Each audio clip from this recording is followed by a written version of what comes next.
All right, welcome, Dana. Welcome to my My new guest haircut. today is Dr. David Spade, who's from. No, we have a guest we've had before, Yeah, Dr. Greer, a yeah. ufologist, a trauma hmm doctor who found out some secret stuff about the government and has devoted the last 25, 30 years to exposing it. hmm So take it from there, David. Well, listen, we like Dr. Greer. We had him on before. We got a lot of comments on YouTube. I think people think he's very interesting. It's a riveting conversation. Like, I don't even know if I was ready for it because It was, I'm telling yeah, you, we haven't been shut up like that in a while. And because we want to right. let him talk and he's got a lot to say. And it started by saying, hey, all these things over New Jersey. And then there's also Mhm. drones and orbs seen everywhere and all over the country and world. And Mhm. everyone's panicking. And do you know anything that we don't? Which, Yeah, of course, he does. that was our main thing. We wanted to Yeah, like, get what's information going on? on these unidentified flying objects, i.e., drones, where they're from, how they move, how they disappear, what they're related to, why, what are they up to, why are they here? And he does. He goes on some tangents, but he does basically answer those questions, like And about they're mind-boggling. mind-boggling stuff. I Yeah, I have to say, we didn't do many jokes. you I wanted to couldn't. say for 2 trillion, you can get some pretty decent orbs, which you'll get that joke once you're watching. But we let him talk, Mhm. and he talks about where he thinks they're from, why they're there. Mhm. We talk about extraterrestrials, obviously the most interesting part, and should we be scared? Should we not be scared? What's the Mhm. future? And God, did he have some answers? Just basically, there's without giving it away, there's some information that may be coming down from a whistleblower very soon, and there is Mhm. potentially rogue organizations that are doing these things. So anyway, it's a lot to unpack.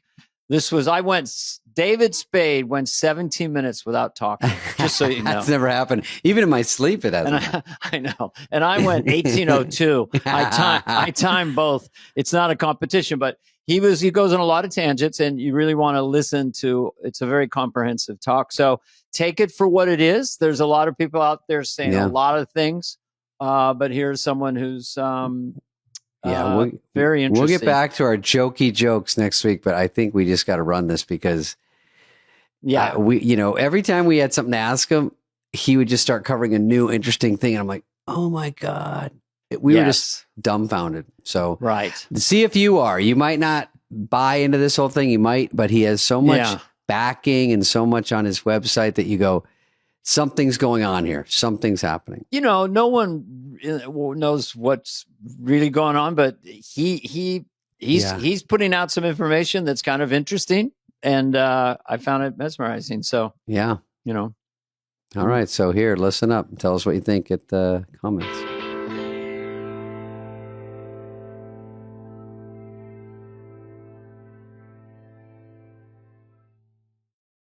Okay, so you got to follow, tag BetMGM across all your socials. You know this. Are you serious? BetMGM. Yeah, wow! Wow! Wow! That's Christopher Walken reacting to that news. Also, the tagline: "The sports book born in Vegas." Wow! Vegas born sports book. They are the sports book born in Vegas. Sports book born in Vegas. Yes, Walken, you got it. I'm talking Walken. The second chance on a first touchdown score. Let me explain. All season. Can it finish one time? All season long. BetMGM's offering you a second chance on your first touchdown bet. When a customer places a wager on the first touchdown score bet, and he does not score first, can it finish one time, but scores second, we will return 100% of their stake back in cash. BetMGM and GameSense remind you to play responsibly. BetMGM and GameSense remind you to gamble responsibly. See BetMGM.com for terms. 21 plus only. This U.S. promotional offer not available in Ontario. Gambling problem, Dana? Call 1-800-GAMBLER. Available in the U.S. For New York, call 877-8-HOPE-NY or text HOPE-NY 467-369. For Arizona, call 1-800-NEXT-STEP. For Massachusetts, 1-800-327-5050. For Iowa, Bets off. For Puerto Rico, 1-800-981-0023. Subject to eligibility requirements in partnership with Kansas Crossing Casino and Hotel. There's our buddy. Thanks for coming on, Dr. Greer. Oh, sure. I know this Steven, is the big Stevie. time for you. This is go time. Oh, it's gotten very bad. Super Bowl.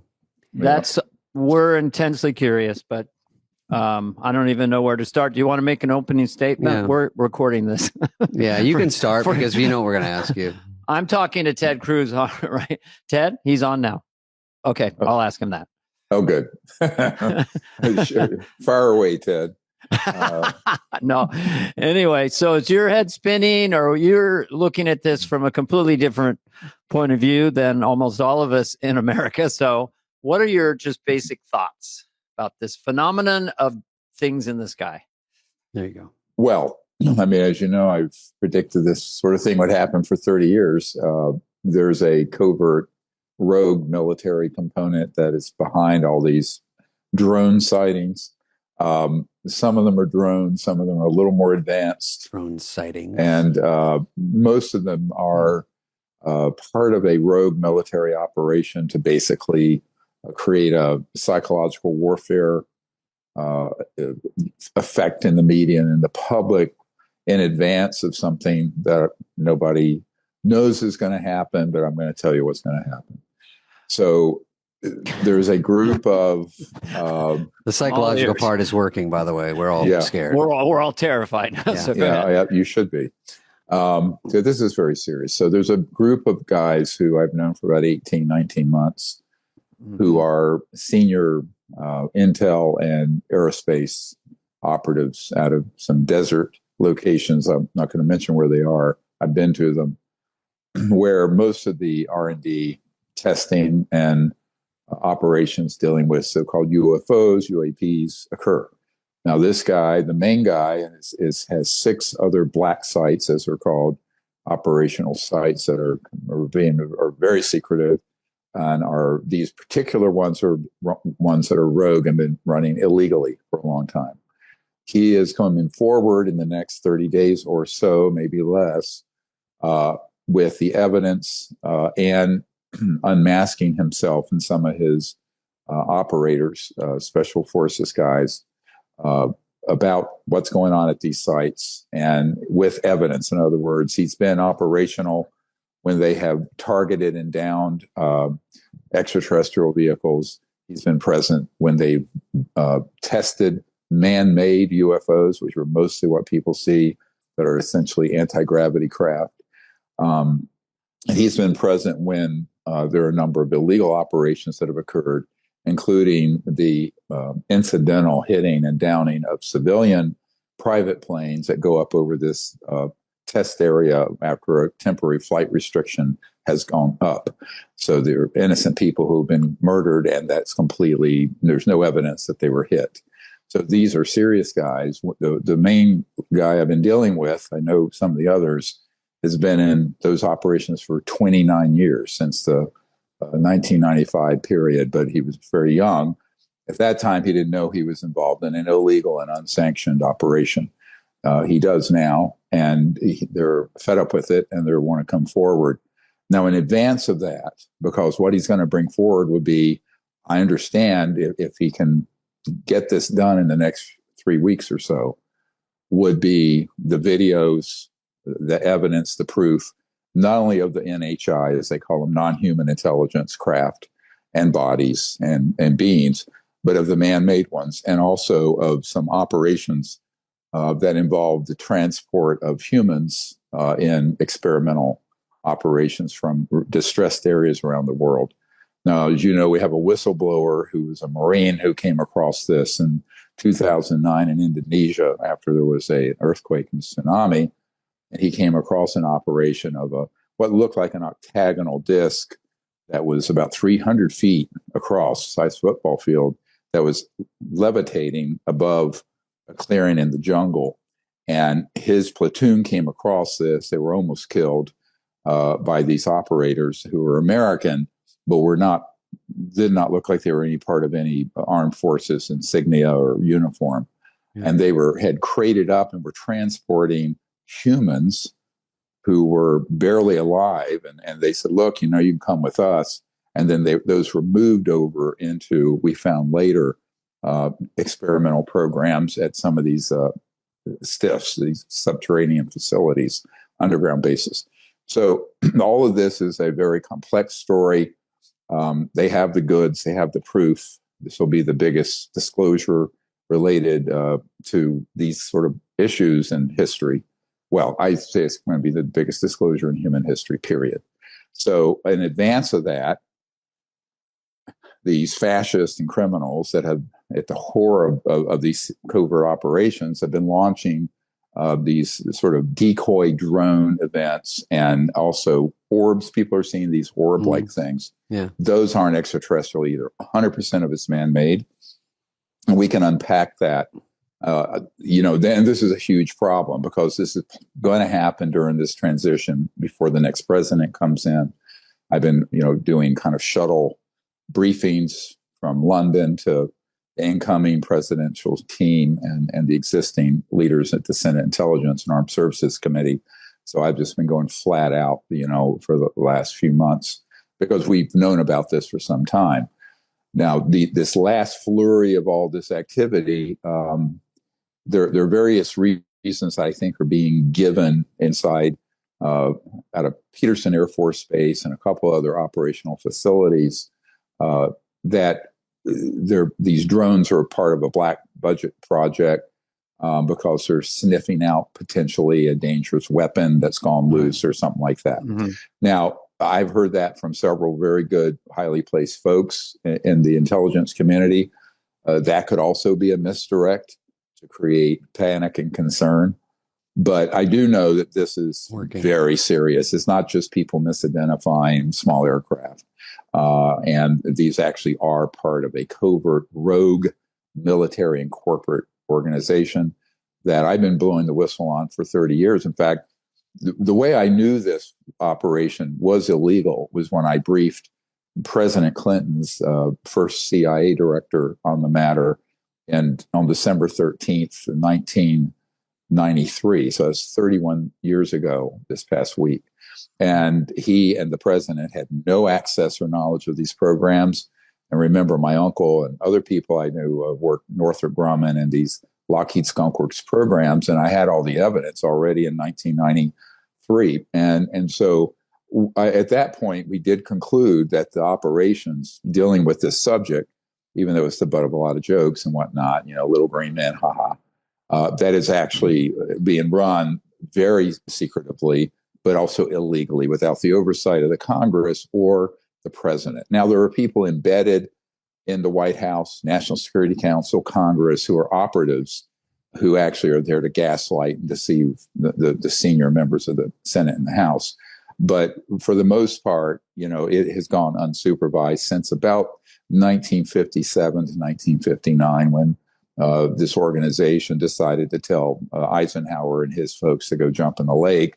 And they took all these projects deep black, meaning illegal. And there is a legal budget of the United States. It's the black budget that only the president and a handful of senators and congressmen see. But this is beyond that. That's beyond their oversight and supervision. So you can imagine how dangerous that is. And we're not talking a trivial amount of money. I'd say since the late 50s, 60s, somewhere on the order of $8 to $10 trillion have gone into those kind of projects from various agencies and departments. So, we're talking, what's that, a third of our national debt. But the other problem, and this is the biggest one, I just might as well drop this bomb at the beginning. Absolutely. I haven't started yet. No pun bro. intended. Oh yeah, bro, I ain't started yet. So what has happened is that if you can visualize 75 years of some of the most brilliant scientists and engineers on planet Earth, who sometimes identify in high school, college, postgrad, are pulled into these covert programs to study the extraterrestrial materiel, meaning the craft, the technologies, and what have you. By late 1950s, there were operational man-made UFOs that were anti-grav type devices. And we have schematics of them. We have images of them. And people often will see those and think it's alien. I go, oh, no, it didn't. My uncle's company, Northrop Grumman, built that one, the triangle, right? Or Raytheon or Lockheed Skunk Works. So now we get this. Now go forward 75 years and that kind of money and brain power studying this kind of material. And you have some technologies that are in the hands of these rogue and criminal elements, there's no other way to word it, that are way beyond the power of, say, a thermonuclear weapon or something like that, because you're dealing with being able to move across space-time at multiples of the speed of light, all kinds of advanced tech. And those can be used in what are called deceptive indications and warnings or false flag operations. So some of what you see with this sort of phenomenon, occasionally it will be actually what they call NHI or non-human intelligence. I'd say 80-90% of the time it's ours, but very advanced. Now, some of it's clunky, like our old-fashioned drones with rotors, and some of them are loud that have been reported because they have regular conventional engines. There's some of the objects that have been put up over some of these sites in their military installations are not so prosaic, and they're advanced. And this is why some members of Congress and even people in the Pentagon think, oh, well, maybe it's an adversary or maybe it's from outer space. It isn't. It's all from this rogue group because they have technologies that at this point in 2024 would almost be indistinguishable from an actual extraterrestrial vehicle. Not quite, but very advanced. And I have a number of whistleblowers who've come forward describing those, particularly the ones I think out of Raytheon and a few other corporate operations. So remember, Ben Rich told a member of my team before he died, and Ben Rich was the head of the famous Lockheed Skunk Works. He said, anything you can imagine, we've already done at the Lockheed Skunk Works. He said, not at Area 51. The real action is the Lockheed Skunk Works. It's in underground facilities. And he says, anything you've seen portrayed on Star Trek, we can do it, and we've done it. So now this. Well, wait a minute. You can beam people? Because that seems like the coolest thing. Beam me down to a planet. They do. Yeah, they do have technologies for what's called teleportation. Of course, in physics, if you look it up, it's happened with particles through what's called entanglement, quantum entanglement, where every point in space and time is interconnected. But with the kind of technology they've been able to study that are NHI or extraterrestrial, those are so advanced, you're obviously not going to be going from one star system to another at anything that's the speed of light. You're going to have to go through an entangled aspect of the universe through gravity. It kind of like that. It's more the creation of through gravitational waves, being able to basically bend space and time. So if you look at point A to B through 1,000 light years of space, and look at it as a straight line, like on a piece of paper, fold the piece of paper. They're like this. That. All right. Make them test. Yeah. Okay. So that's the sort of technology. Unfortunately, some of the worst people on the planet have it. It is not known by, I don't know of a president since I've been working on this who's been read in or briefed on it properly. So that's been 34 years. Are the worst people other leaders or just bad people we have in America, or this just is the covert terrorists? rogue military operation, right? It's covert rogue military corporate. I'd say the center of power on this is corporate, but there are people who are embedded in the Pentagon and even in the House and Senate, and I know who a couple of them are. I'm not going to go into it too much right here, but they're part of that organization, and they're mainly there to just, none of this is true, and to just sort of gaslight their colleagues, because like the Senate is a club of 100 guys and women, and it's not hard to deceive them. And if it's coming from one of your senior colleagues, you're going to think it's real. Like if a doctor tells another doctor, or a lawyer another lawyer, there's a built-in affinity group, sort of credibility. So those have been embedded. And there are people embedded within the Pentagon, although to get people up to speed on how kind of, as screwed up you think Washington is, it's more screwed up. So, I mean, Now, as bad as you think it is.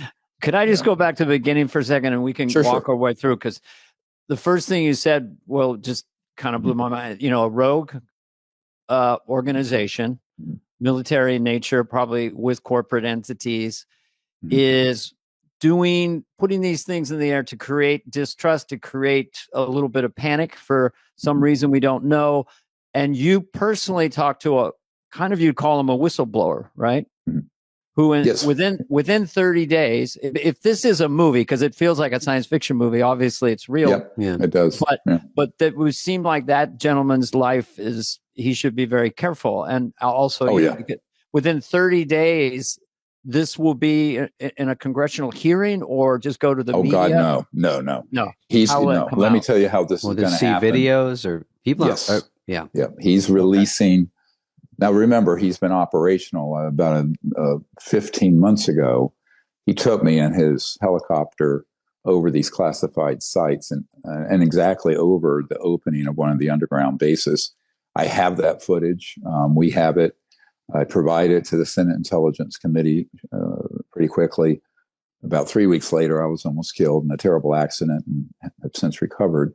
But no, this is deadly serious stuff. And and of course, he and his whole family are at tremendous risk. They know the risk, but these are big boys. I mean, they're very way up there with special operations. They've all been either Green Beret, Delta Force, those guys. And so, these are not just your corporate shills, right? Dancing around in penny loafers and three-piece suits. So, so they know what they're doing.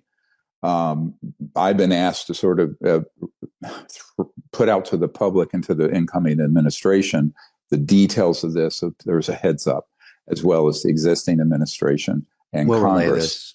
Yeah, because right now everyone's going to be caught unawares. And this spate of drone and other strange sightings, it really is to induce fear, because one of the plans, if you remember, I don't know if you guys remember Werner von Braun. He invented the rocket for Adolf Hitler. Mm-hmm. Okay. So his spokeswoman for the last 5 years of his life, he was dying of liver cancer, is on our team, Carol Rosen. And she was the first woman executive in the aerospace industry. And back in 1974, Werner von Braun said to her, what we're going to do, we're going to hoax an alien threat to consolidate sort of a totalitarian power around the world, because it'll be so frightening to people. They will give up their freedoms and they will, et cetera, and so on. Sort of like the overreaction, but on a much larger scale, what happened with COVID and 9/11 and the Gulf of Tonkin and the Vietnam War. So that kind of operation has been going on for a very long time. This is the granddaddy of them. This is the one that people have feared. Is this Blue Beam, or is that something else? I do not have that code name. People talk about Project Blue Beam. I think that's just a name attached to this. The people I work with who actually read into and been involved in that plan, and I have debriefed people involved with that plan very specifically, beginning in the mid-90s. None of them have used that term. So I'm very careful. I'm a scientist. I'm a trauma doctor.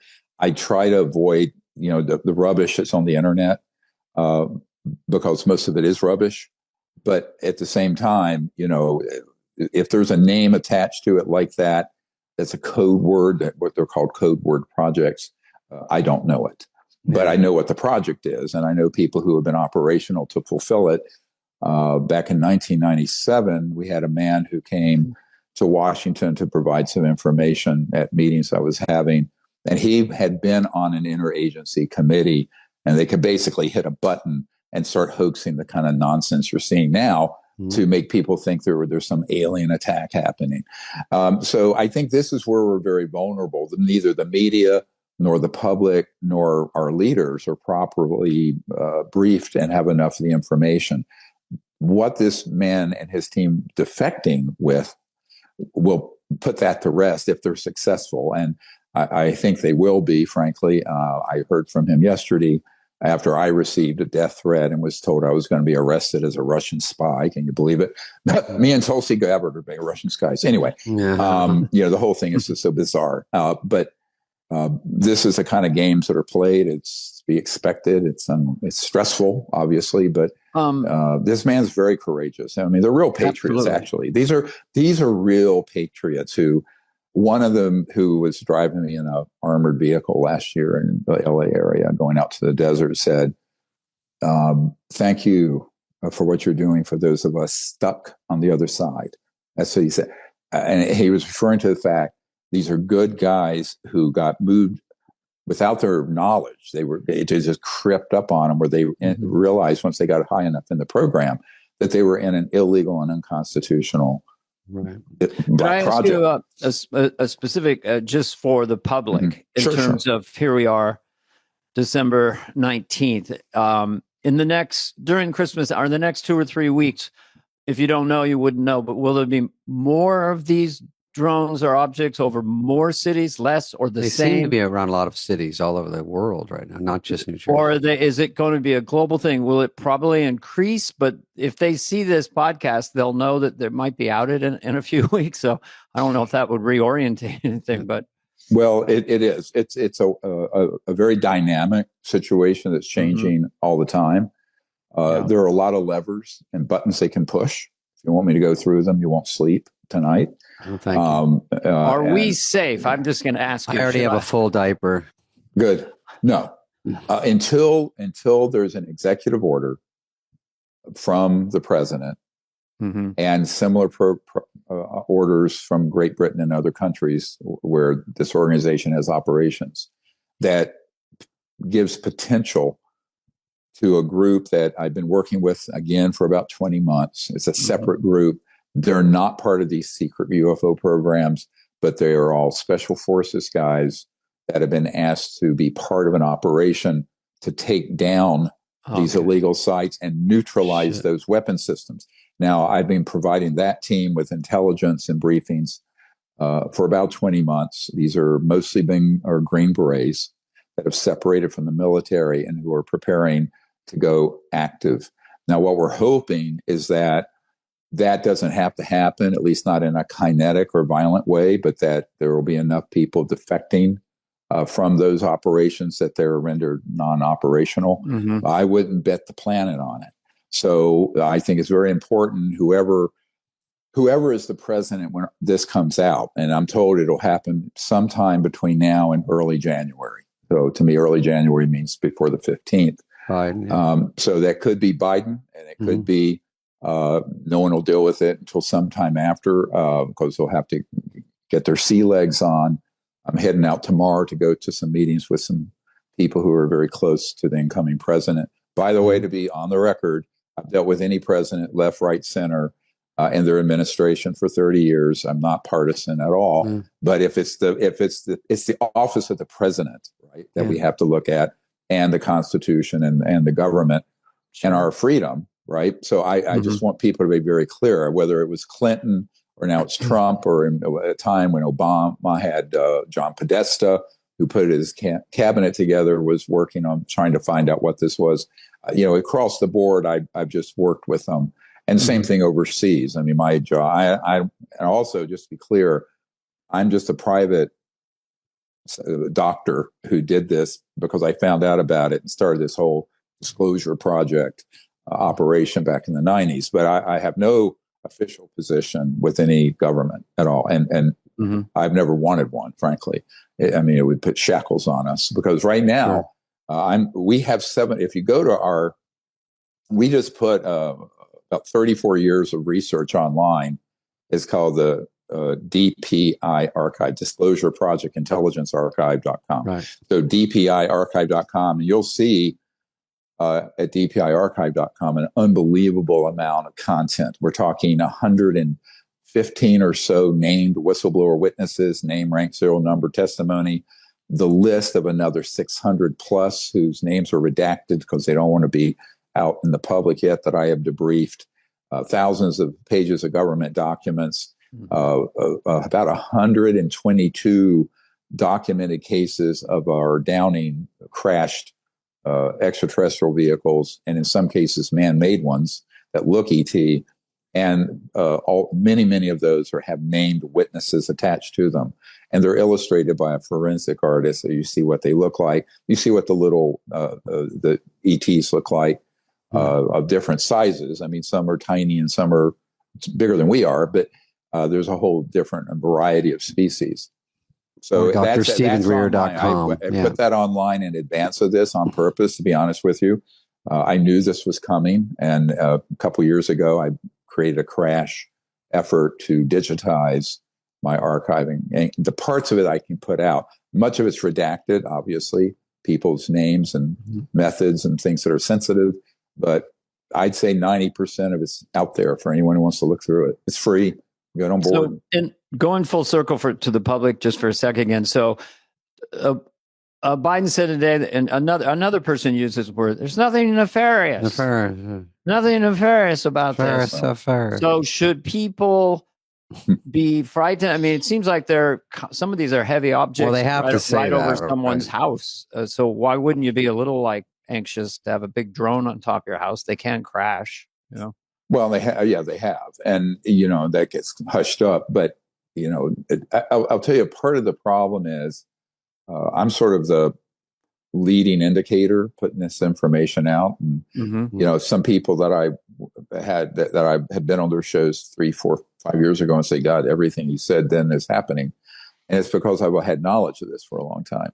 Yeah. Now, if you're the president or you're in charge of the National Security Advisor, National Security Council, you don't want to induce panic and you don't want people to be freaking out. And in fact, that plays to the purpose of this cabal of criminals and sociopaths who are doing it. And the other problem is that if there's an unverified report, say, of a loose nuclear weapon, which is one of the reports I've received, you do not want people to think that that's, something that no one has a handle on. Or worse, if there are objects that are so advanced that they seem indistinguishable from an extraterrestrial or alien object, but they're not, then what do you say about that? I will tell you that I have never met with someone at the most senior ranks of the government, Senate Intelligence Chair, co-chairs, or people on other committees in the House or White House, or foreign leaders or ministers of defense who know much, if anything, about this subject. That is how clandestine it is. And most people only find out later how dangerous that is. I know back in 1997, I briefed and you can look this up, it leaked out on the internet, what's called J2, the head of intelligence for the Joint Chiefs of Staff. And, there's a guy who puts the intelligence briefings together for the whole Joint Chiefs of Staff. He was an Admiral Tom Wilson. And he agreed to having a stand-up briefing that I did at the Pentagon in his offices in April of 97. And before then, I sent him some documents, including a National Reconnaissance Office, which is the top secret spy satellite office, secret memo from Area 51 about this issue. And it had project code names and code numbers on it. That document is in the archive you can see online. It has not been declassified. It doesn't matter because we've declared these projects rogue and illegal and unconstitutional. So they don't have any right of a top secret clearance, frankly. So that's the basis of our whole disclosure project. But the Admiral started digging into this, and before we had the meeting, and he was personally threatened, and he was threatened with having a star taken off his lapel and demoted and forced into retirement.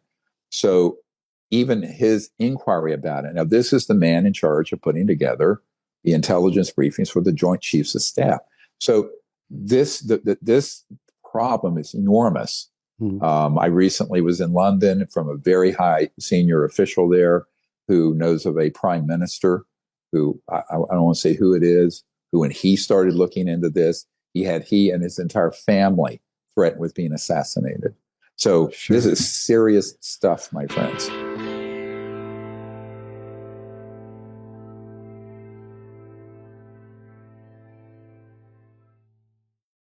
Look, David, it's the holidays. Okay.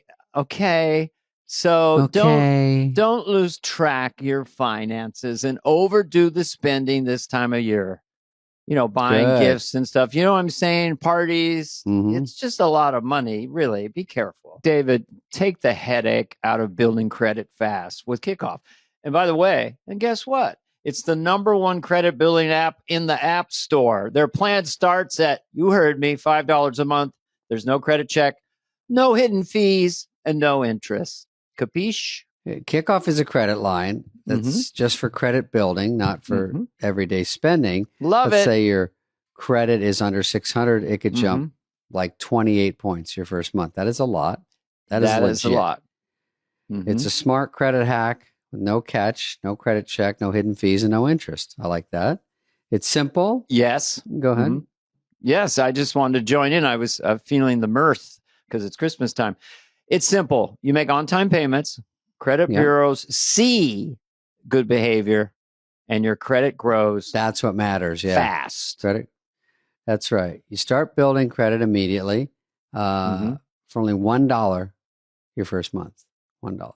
Whoa! You can build credit in your sleep with like a that. thing called autoplay. Makes sense. You never have to worry about missing a payment, David. Autopay. Sign up in minutes with your phone. No credit check. You cancel anytime. By the way, David, Kickoff is the #1 credit building app out there. I was going to say that. I was going to tell you that. Yes, it has over 100,000 positive reviews on the App Store. 98% are, I'd love this, 5 stars. Good night. Listen, worry less about your credit. Enjoy the holidays more with Kickoff. For a limited time, get your first month free. Go to getkickoff.com/superfly. That's today. right. That's the important part. Hurry for a month free of Kickoff without the C. Get KIKOFF.com/superfly. Must sign up via getkickoff.com/superfly to activate offer. Offer applies to new Kickoff customers first month only. Subject to approval. Average impact of 28-point increase in the first month based on Equifax Vantage Score 3.0. Changes for Kickoff customers with starting credit below 600 who made their first on-time payment between January 2021 and March 2024. Payment and credit activity outside Kickoff can have an impact on your credit. Terms and conditions may apply.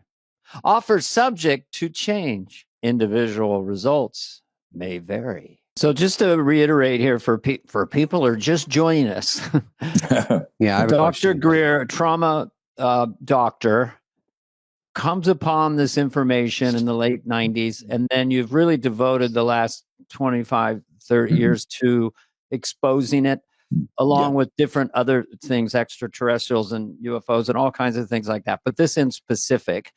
And then perhaps by January 15th, a whistleblower will come out, and this will be the seminal moment of all this 30 years. If it's the way it comes out, and if the world discovers this secret military rogue operation that's been dealing in all these. So they're mirroring the alien non-human, so you can't really tell the difference of people who think it's an alien, or this is sort of good versus evil. There's good people involved trying to beat the people that have all this information also, and they're a little ahead of the game.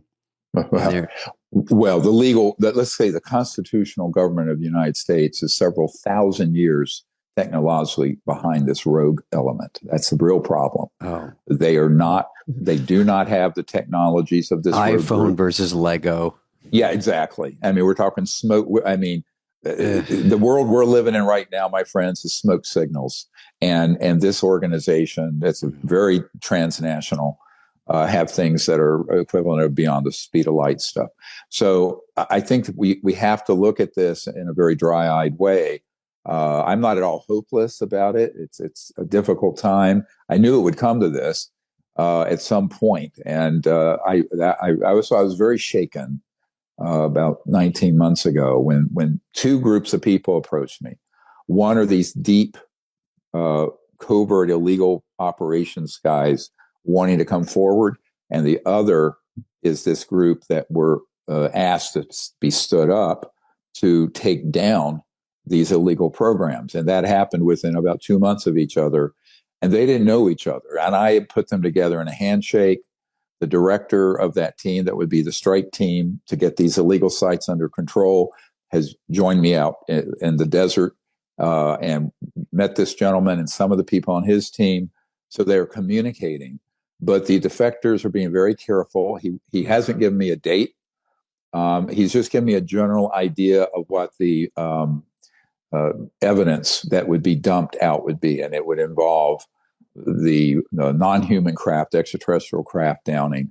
Now, one of the sites I was over, he just turned very nonchalantly to me and the director of this Green Beret and said, "Look, we knocked down 1 or 2 extraterrestrial vehicles per year over this one site. Then we flew 100 and some miles out in the desert to another site that similarly has the same equipment." Now, one of the things they're using to do this, people go, "Yeah, what are you using?" I'm using bullets and I'm using lasers. They're using a very advanced version of an electromagnetic pulse weapon. Now, of course, these are illegal under the International Nuclear Non-Proliferation Treaty, but they use them. And they are at these test ranges for both the man-made ones to harden them, see how they will work. But when they when they have an opportunity to pick up an extraterrestrial vehicle, they can target it and knock it out of the sky. Because what an EMP, a directional energy weapon that's EMP, does, it has also embedded in it something called a scalar or longitudinal electromagnetic field that is multiples of the speed of light. Tesla talked about it back in the, I think, 30s. And those will totally disable all electronics on any object that is in 3 dimensions, let's say, that isn't trans-dimensional. And so welcome to Earth. Yeah. Well, and this begs the question, why are these other non-human civilizations here? They're certainly not hostile, at all. And given what I know, what we've done to probably 1,000 or more of these objects, and thousands of these ETs have been killed. Some are still living, by the way. There are some that are still captured alive in some of these underground facilities that we would like to see liberated. Aliens. Yeah. Still alive. Aliens are from Guatemala and Venezuela. Let's not mix things up, for God's sake. I know, that's my bad. Yeah. That word, aliens. Half the time you use that word the way it's used in our culture, you're talking about someone from wherever. What's the proper term? Non-human? I just call them extraterrestrial. Extraterrestrials, still good. Now, can these energy weapons affect weather? Are they part of anything? Start fires? Can they do really anything? They're just way advanced. We don't know. We can't. Those would be. I do. Those are different weapons. They have the ability to trigger fault lines and cause earthquakes. There are all kinds of great.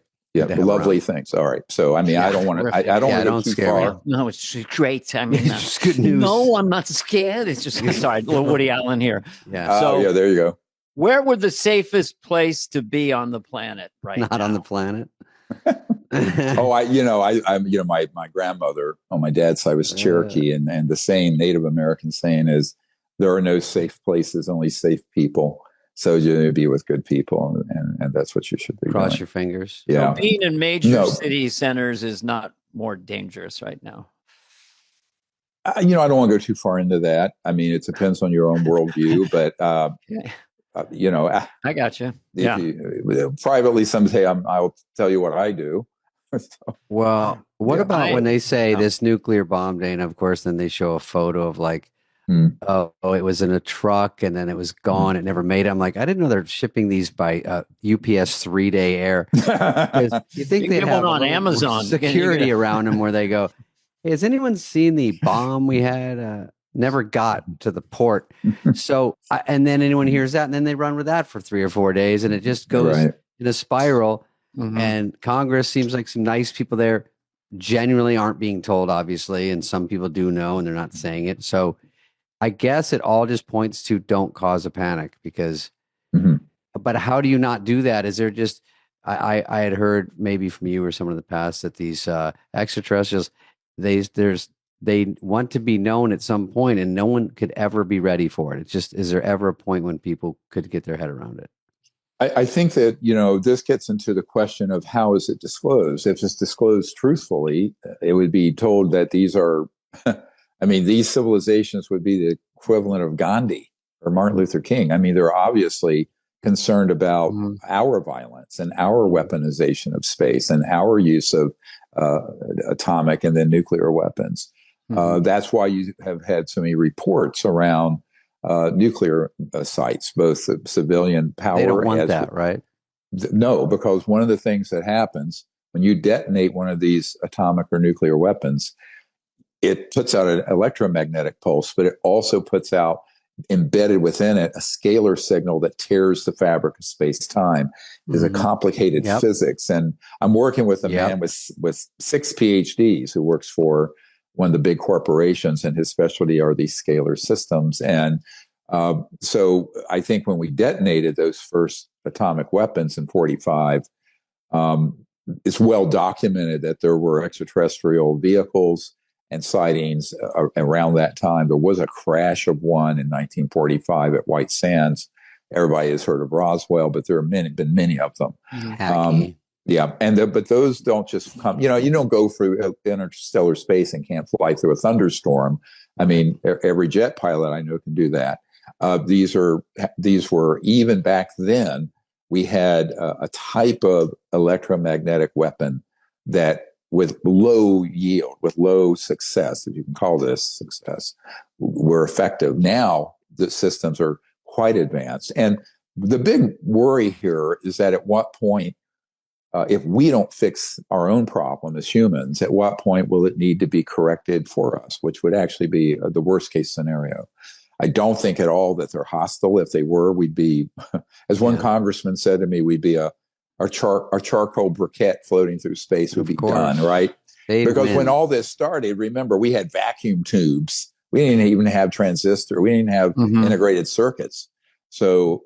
Or any of that. So obviously these civilizations are trying to be very patient, but I think we're getting close to end game here. And here's why.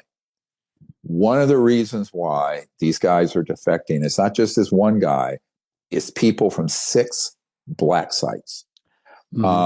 And is that the technologies that have been reverse engineered and put into deployment as weapon systems are so advanced that organization has become a threat to extraterrestrial peoples. So, in other words, we've downed their objects, studied them, and over these 7 decades, come up with technologies. But instead of, saving the biosphere with so-called zero-point free energy or what have you, they've been kept very secret, and they've been used by this Frankenstein that's gotten up off the table and walked away. And I don't know that that can happen much longer. So the people in that system who are now, they may have started out as the Delta Force Green Beret in their teens or 20s, and now they're middle aged and at a senior level. They know how dangerous this is, and that's why they're taking these risks to come forward. And it's why I did. I'm 69 now. I should be retired and just seeing my 12 grandkids instead of this madness. But, when you realize what's at stake, you just say, I got to do something, and they're trying to do what they can do.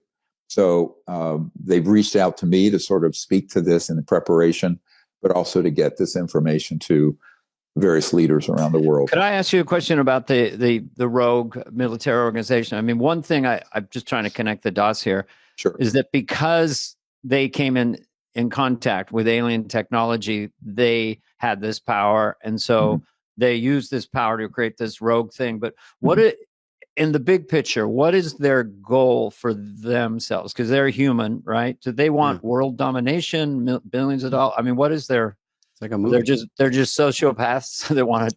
Yeah, no, they are. They're sociopaths. Some are psychopaths. And they have the ability to hoax all kinds of stuff. There was and this has been threatened against me, by the way. There was a whistleblower last year who wanted to come forward from an operation that had been out in the northern Nevada desert. They're called the Nevada Test Range, where we used to detonate atomic nuclear weapons and test them. who was on a team retrieving both disabled man-made UFOs. They were triangular ones. Mostly those were built by Northrop Grumman or Raytheon. But then he escalated to being part of a retrieval team when they stunned and it just landed. It didn't crash, an extraterrestrial vehicle. Mm-hmm. And when he tried to defect, he was harassed. They actually set up a fake abduction event. We have the whole account. He was going to come to Congress and privately brief Senate Intelligence and Armed Services people mm-hmm. and go to the Pentagon to give his testimony. We were in the process of booking his ticket. And there were guys that showed up at his door and they said, look at your phone and look at your computer. And they had embedded child pornography all over it. And they said, you will go to prison. That's the easy one, right? All right. Mm-hmm. And that kind of, that dirty tricks these guys can do, the deep fakes, the AI associated stuff, the ability to penetrate. And so often what happens, these whistleblowers, they get right to the edge and then these thugs pull a trick like that. Now, I've had those games played on me for almost 30 years. I mean, I've had death threats, I've had attempts, I've had defamation, all manner of horrible things. And I was told yesterday it's going to get much worse for me in the next little bit. And I said, well, you just bake this into the cake, and people who are stupid enough and gullible enough to believe that stuff, go believe it. But I think this is very much stops dead in the tracks most people, because between those threats and, I don't talk about this that often, but back in 1992, as a young doctor, when I first started getting involved with this, the head of Army Intelligence, General Stubblebine, offered me personally $2 billion if I would join his team and not pursue what I'm doing. That was a lot of money back then. Where would he get that money? It's $2 billion. How does he? He would just move government money around. Talking about there is so much money for we don't even know moving government money. Well, what he told there are all kinds of creative sources. Yeah, this was going to come out of seized assets out of Eastern Europe after the collapse of the Soviet Union, and they were wagons. But I mean, this was 92, right? So we're talking 32 years ago. Jeez. And they had seized. Was there a number where you would have said yes? I mean, what was your number? What if you said no, mine was a little lower than that. No, I mean, because that would be 10 billion today, wouldn't it? If I invested it well, you'd be on easy I'd have street. more than. I'd be better off than Elon. That's it. But anyway, I don't care about that. I've never cared about that. But but this is what my point here is: people who have this sort of information, you're offered enormous amounts of money and threats. So it's blackmail and bribery altogether. Right. And the problem is most people are going to succumb. At a certain point, you're going to cry uncle when the pain gets so great. I've had 3 people on my team killed over the years. In suspicious ways. No, absolutely killed by these people who did not want this out. So you must have some anger too, then. Yeah. I mean, you're human. Of course, but everyone knows what we're signing on to. And I'll say that these guys who they really are patriotic. They're in a bad situation. I know, visualize, just everyone listening to this for a minute. Imagine being a young man and you're, very well-trained special forces, Delta, Green Beret, Navy SEAL. And you get pulled into operations. They're all top secret, special compartmented information, need to know, very compartmented. And you just do, yes, sir, you do your thing, yes, sir. Next thing you know, you get high enough in there, you realize, wow, this is illegal and criminal. And then you get introduced to criminal activities such as arms running, drug running, human trafficking, monstrous embezzlement schemes and things like this. And so at that point, you've been part of something. How do you come forward? Now, one thing we have arranged is that there is a law enforcement operation that I'm dealing with that's connected to this strike team that needs to be stood up under an executive order. It needs to happen yesterday. But I don't know that the Biden administration wants to touch this yet, and unless they're forced to. And then, of course, on January 20th, if all goes as planned, then there'll be a new executive or president. So at that point, this has to happen. But they have already, through this law enforcement entity, extended immunity to anyone coming forward. So in other words, and I want to say this very clearly, that anyone who wants to come forward should contact me, drstephengreer.com. If you are a legitimate whistleblower and you have been involved in some things that you found out were not legal, you can get immunity for that and come forward. And we're also asking for very serious protection. Now, the level of protection we can provide now is 24-hour surveillance if there's any threat that comes your way. So that has been put in place. So this is how we have a heads up. And I won't say how that's being done because that's sensitive. Okay. And it's TSSCI stuff. But and I have certainly that around me. But the drones will continue tonight. Well, they're probably going to continue until at some point. The worst case scenario, my friend, is they escalate this. In other words, we're sort of batting this aside and saying, here's what it is. You know, it's like the movie. If you ever saw The Wizard of Oz, it's a great metaphor. So there's this old crudmudgeon that's behind the curtain. They finally pull the curtain back. And here's this old crudmudgeon scaring the bejeebies out of Dorothy and all the, whoever the scarecrow. And he's just this old decrepit fool. But that's what this is. But it's still scary. I mean, they have enough technology to project that kind of fear. It just disrupts your lifestyle. You're like, what's going on? It's so abnormal. Yeah. And you know what they call it? They call it stagecraft, this kind of deception and operation. But the question is, then do they get really more serious and start? What does it get them just to do this? Just to scare people for what end? Well, they want people to think that we're under some kind of alien attack because it being unknown. My job is to say, no, those aren't aliens or extraterrestrial. That's our stuff. And even the advanced stuff you're seeing are actually not.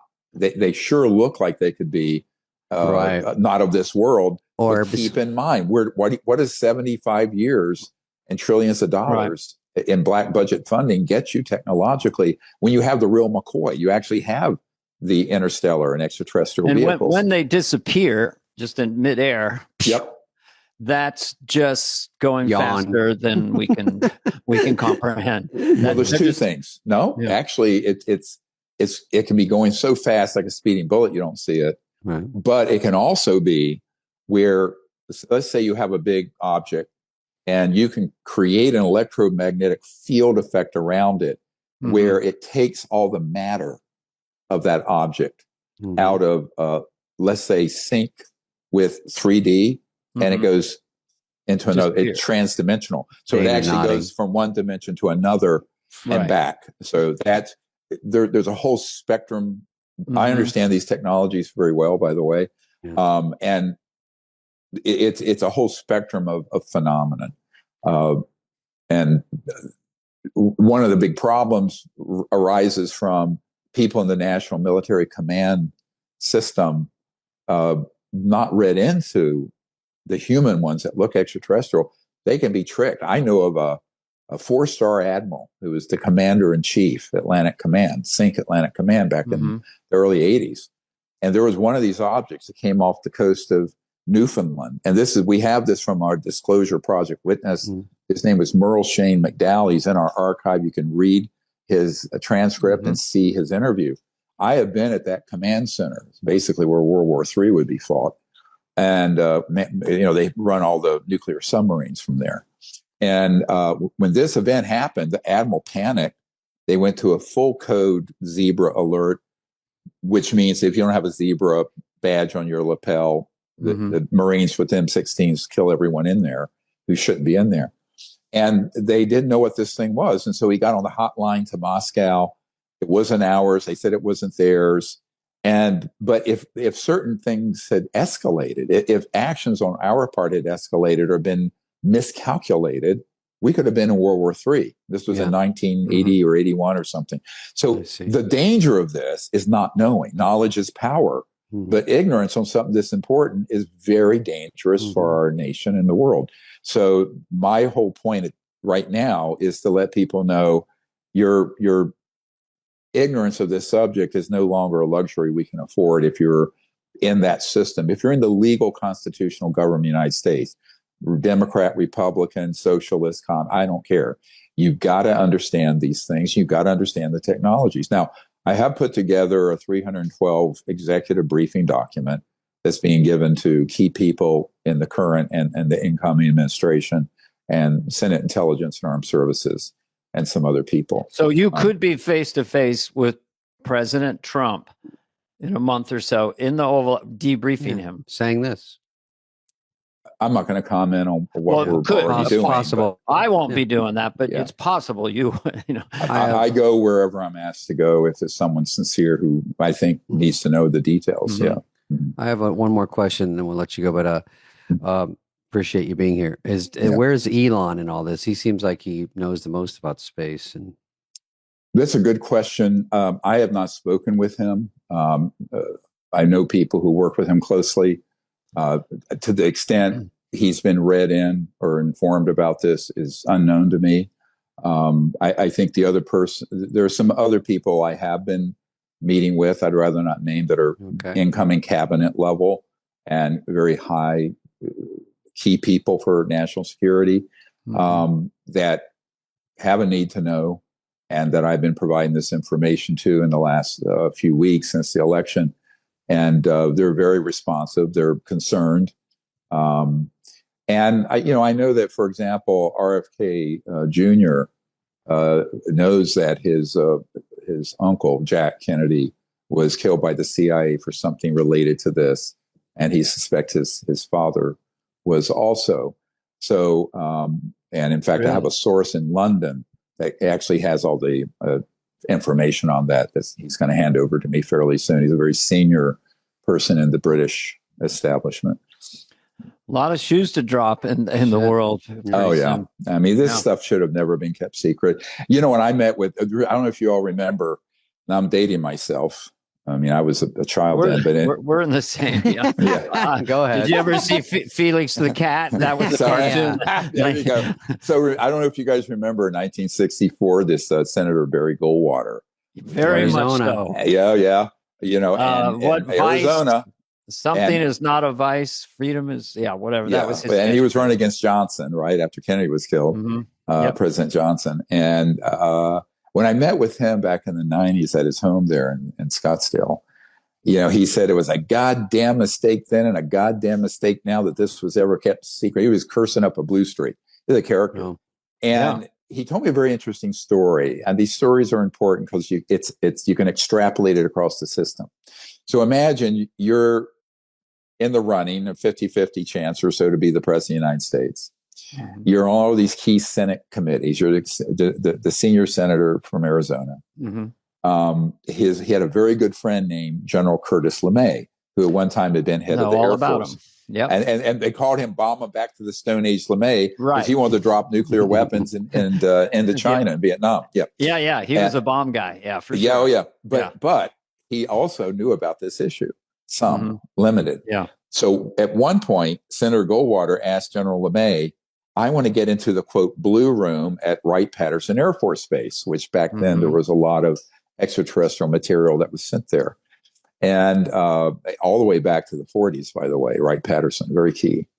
And he said, General LeMay turned to him and said, God damn it, Barry, I can't even get into that area anymore. And if you ever ask me about this again, I will personally see that you are court-martialed out of the Air Force Reserve. Because Barry was a general in the Air Force Reserve. So I'm sitting in Barry Goldwater's house, and he's dropping this shit on. And I go, wow. Was he serious? I said, was Curtis LeMay serious? He says, oh, yeah, he was serious as a heart attack. Huh. And so subsequently, he did reach out to a member of this cabal. He asked me who's involved. I started naming names. I came across one was a senior admiral who had become deputy director CIA and head of the National Security Agency, and Admiral Bobby Ray Inman. And he I just gave you a name. He's still living. And he yeah.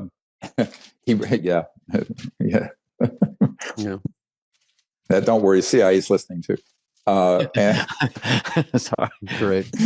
And you know what he said? So this was back then. So he after I had this meeting, so I said, well, why don't you reach out to him? He said, oh, I've known Bobby Ray for years. So I said, oh, great, because Bobby Ray Inman moved from director of National Security Agency over to the board of Science Applications International Corporation, SAIC, that's done a lot of this covert contracting related to UFOs. So he reached out to him.